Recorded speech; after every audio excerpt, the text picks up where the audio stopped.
Aujourd'hui, je vous retrouve au port de la Madrague avec Jeannot et Joseph ainsi que le jeune Baptiste.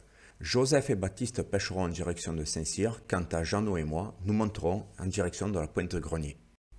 Après une traversée du désert de plus de 2 km et pratiquement 45 minutes de palmage, nous arrivons enfin, Jeannot et moi, à la Pointe-Grenier que nous espérons trouver plus poissonneuse que les champs de Posidonie que nous avons survolés.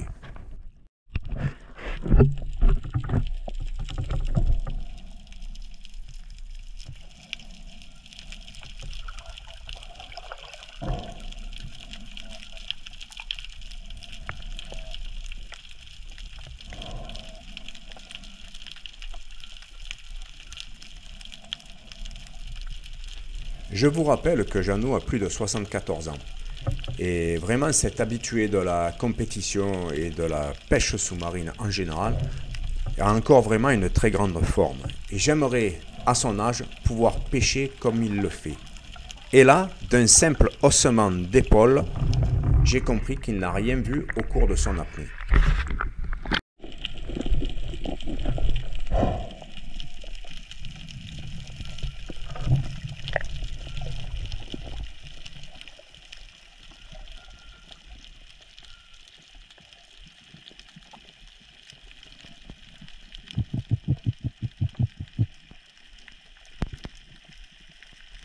Sur ce champ de Posidonie, depuis la surface, j'ai repéré un très gros labre merle.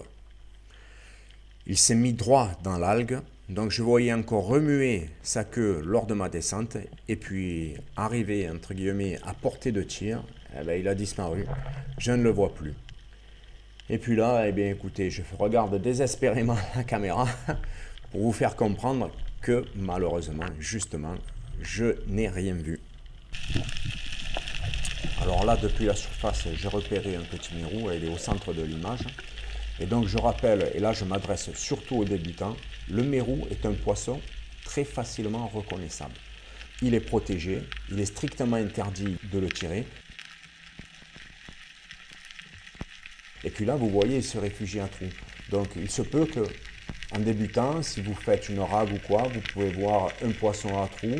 Donc si vous avez un doute, car ça peut très bien être un gros labre merle qui est à trou également, donc dans le doute, on ne tire pas. Et si j'ai un conseil à vous donner, allez toujours visiter les pierres dans lesquelles tournent des mérous. Car les mérous, comme les corbes, retiennent bien souvent d'autres poissons.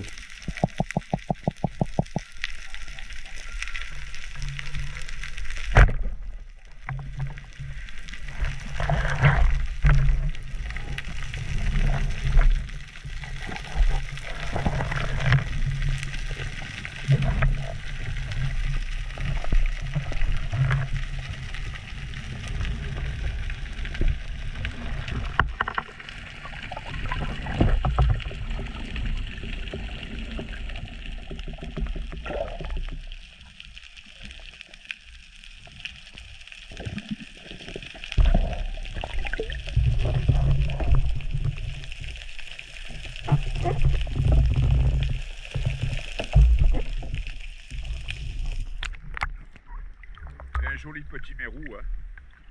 Bon, le sard, je l'ai tiré, mais je pensais qu'il était plus gros.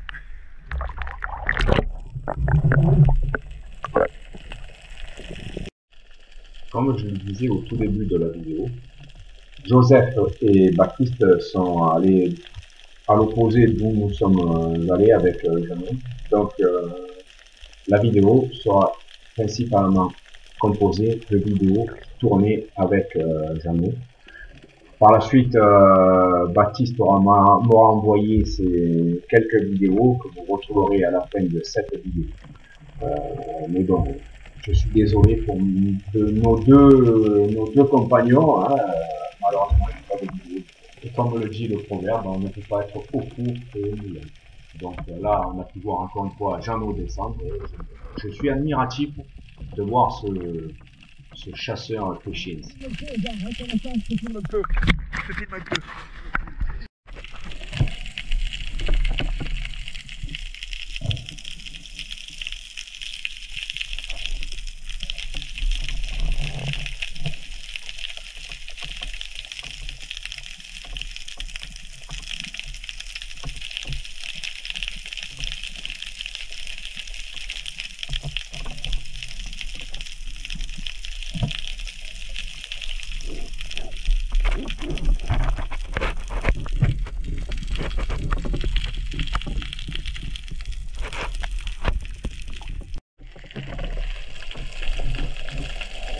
j'ai remarqué que Jeannot donc, a vu quelque chose. Je descends à mon tour et j'arrive derrière cette pierre et il est déjà posté en train d'ajuster un poisson. Et là, bon, il a tiré, et malheureusement, une fois de plus, à sa gestuelle, je comprends très bien que qu'il a raté son poisson, qu'il m'expliquera en fait que c'était un joli rouget, qu'il a tiré un peu portant, mais comme ça arrive parfois, il l'a raté.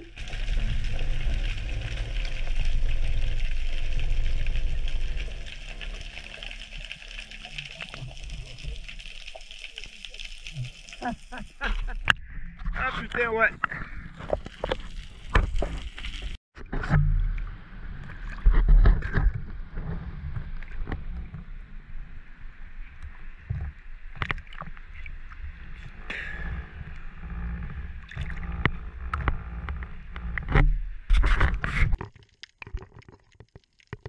Bon, et puis là, donc on se retrouve sur la caméra de Baptiste. Hein. Bon, Baptiste, contrairement à moi, il a sa caméra est fixée sur son masque. Alors, je sais pas ce que vous en pensez, mais bon, ça serait justement l'occasion de nous en faire part hein, dans vos commentaires. Savoir si vous préférez une action filmée avec un support de caméra fixé au fusil, ou tout simplement une action avec une caméra fixée sur le masque. Voilà, c'est bon de savoir ce que vous préférez. J'aime bien aussi avoir l'avis des abonnés, connaître un peu vos goûts et vos préférences.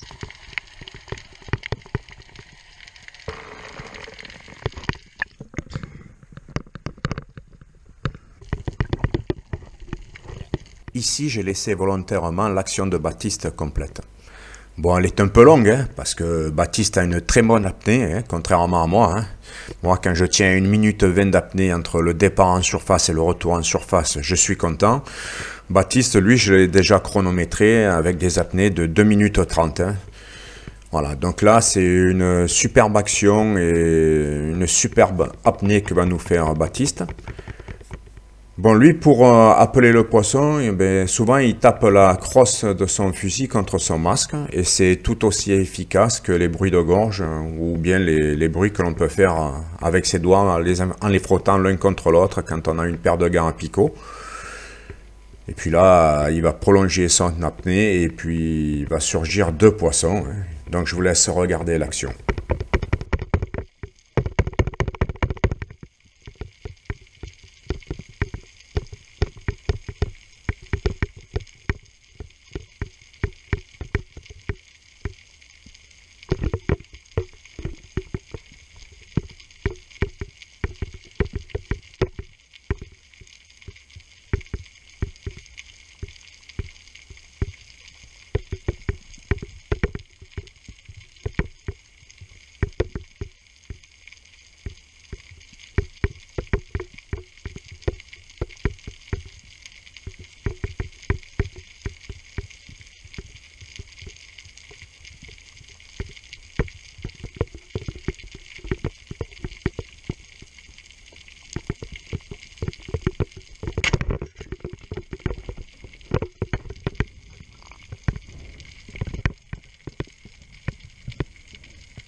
Comme je le dis souvent, je n'ai pas de très grosses appuis. Et puis là, depuis la surface, j'ai repéré un joli arbre. Donc je descends pour le tirer, effectivement je l'ajuste, il tourne, il retourne, finalement je déclenche mon tir et on ne le voit pas encore mais je l'ai raté.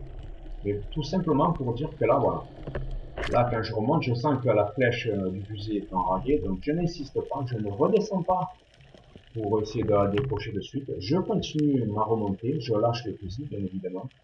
Et je dis tout cela pour justement les débutants. Si vous avez le moindre accrochage dans l'eau, il ne faut jamais paniquer, ne jamais vouloir prolonger son apnée. Hein. Vous aurez toujours le temps de le faire dans l'apnée suivante. C'est pour ça qu'il faut toujours prendre toutes ces précautions, faire très attention. Et puis là, donc, je redescends. La flèche est vraiment bien enrayée, je n'arriverai pas à la décrocher. Et puis là, en mesure d'économie, j'arrêterai tout simplement ma caméra et j'arriverai à décoincer ma flèche lors d'une autre apnée.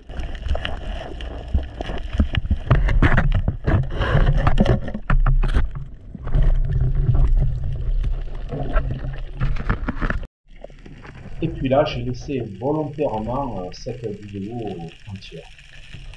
Donc là, en fait, comme j'ai vu un petit peu d'essence tourner, là, je descends, bon, je ne me suis pas super ventilé. Donc je descends. Il y a un petit sable qui part là, et puis donc du coup avec je me dis tiens je vais tenter un agachon pour voir s'il y a peut-être d'autres sards qui sont un peu plus loin qui pourraient venir. Donc voilà, je prolonge un petit peu mon apnée. Donc je fais toujours des bruits de gorge, je droppe mes doigts pour attirer le poisson vers moi. Et puis donc cette vidéo bien sûr je l'ai mise sur Facebook, hein. Je l'ai mise à partir de ce moment-là, juste pour vous montrer les images qui m'ont arrivé. Hein. Ça va arriver sur ma gauche, et puis là voilà, il y a une grosse tête qui s'est pointée. En fait, il y a trois belles liches que j'estime à 30-35 kg. Et bien sûr, sur Facebook, on m'a donné plein de conseils. Et pourquoi tu n'es pas resté plus longtemps? Et pourquoi tu n'étais pas plus écrasé sur le fond? Tu n'aurais jamais dû abandonner l'agachon. Et pourquoi tu n'as pas tiré? Mais il n'y en a aucun qui m'a demandé tout simplement comment tu étais équipé. Voilà. Parce que j'étais équipé tout simplement avec mon 88, chargé au premier cran, sans mouliner. Donc avec Baptiste, par la suite, on a tenté plusieurs agachons, mais malheureusement, les liches ne sont jamais terminées. Car avec son nouveau fusil, Baptiste aurait pu certainement bien inaugurer son fusil Salvimar RS 105. Mais sans mouliner, je ne pense pas qu'il aurait tiré lui aussi. Avec Baptiste, nous voulions mettre en avant sa nouvelle arbalète, le Salvimar RS 105 cm. Mais malheureusement, ma caméra vient de planter et donc je passe de nouveau sur la caméra de Baptiste pour vous montrer ces dernières images. En espérant que l'ensemble de la vidéo vous aura plu, n'hésitez pas à activer la clochette de notification pour ne rater aucune des prochaines vidéos et à vous abonner. À très bientôt.